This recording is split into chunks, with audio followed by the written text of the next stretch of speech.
পবিত্র এই শ্রাবণ মাসে ভগবান 4টি রূপ নিয়ে তার পছন্দের ভক্তের বাড়িতে আসেন। ভালো সময় আসার আগে ভগবান নিজে ভক্তের বাড়ি গিয়ে তার পরীক্ষা নেন। কারণ বন্ধুরা, শ্রাবণ মাস হলো আমাদের ভাগ্য পরিবর্তন করারই সময়। তাই বন্ধুরা, বলা হয় এই ব্যক্তিরা যদি হঠাৎই আপনার বাড়িতে আসেন, ভুলেও তাদের তাড়াতে নেই। আসুন বন্ধুরা, জেনে নেওয়া যাক পবিত্র এই শ্রাবণ মাসে কারা যদি আপনার বাড়িতে আসে তাহলে ভুলেও তাদের তাড়িয়ে দিতে নেই।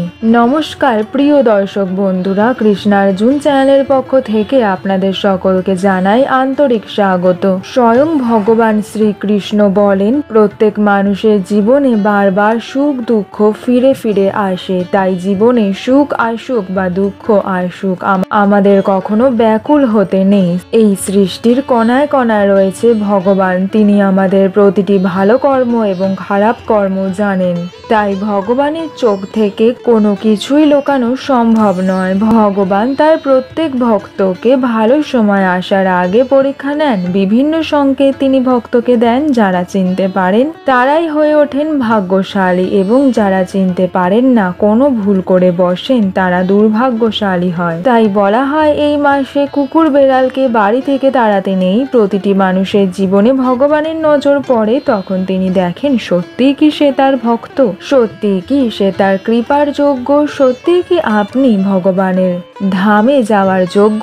এই সব কিছু বন্ধুরা ভগবান বিভিন্ন পরীক্ষা নিরীক্ষার মাধ্যমেই যাচাই করেন। তাই তখন তিনি বিভিন্ন রূপ নিয়ে ভক্তের কাছে, ভক্তের বাড়িতে আসেন। এই সব কিছু এই কারণেই হয় কারণ তিনি দেখেন সম্পদ প্রতিপত্তি পেয়ে আপনি পরমাত্মাকে ভুলে গেছেন কিনা, নিজের কর্ম নিজের ধর্মকে ভুলে গেছেন কিনা, সত্যি কি আপনি ঈশ্বরের ভক্ত, নাকি কেবলই নিজের মনোকামনা পূরণের জন্যই আপনি ভগবানকে স্মরণ করেন। ঈশ্বর কিছু পরীক্ষার মাধ্যমে এগুলি যাচাই করে। আপনি যদি সেই পরীক্ষায় উত্তীর্ণ হন, তারপরে ঘটে ব্যক্তির জীবনে হঠাৎই পরিবর্তন। তাই বন্ধুরা বলা হয় এই ব্যক্তিরা যদি আপনার বাড়িতে আসেন, ভুলেও তাদের তাড়াতে নেই।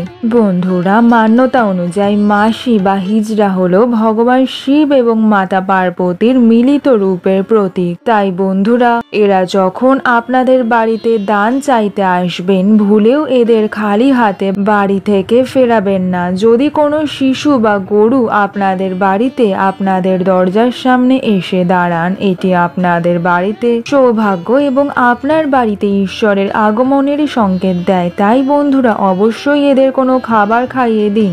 আবার যদি আপনার বাড়িতে কোনো দুস্থ বা অসুস্থ মানুষ আসেন, তো বন্ধুরা আপনারা সামর্থ্য অনুযায়ী অবশ্যই তাদের কিছু সাহায্য করার চেষ্টা করুন। আবার যদি আপনার বাড়িতে কোনো বৃদ্ধ ব্যক্তি এসে আপনার কাছ থেকে সাহায্য চান, আপনাদের সামর্থ্য অনুযায়ী তাদের দান করুন। কারণ ভগবান বিভিন্ন রূপে ভক্তের বাড়িতে এসে তার পরীক্ষা নেন। প্রিয় দর্শক বন্ধুরা, ভিডিও সংক্রান্ত আপনাদের যদি কোনোরূপ কোনো মতামত থাকে কিংবা কিছু জানার থাকে, কমেন্ট সেকশনে আমায় জানান। ভিডিওটি যদি আপনাদের উপকারী মনে হয়, লাইক শেয়ার সাবস্ক্রাইব করুন।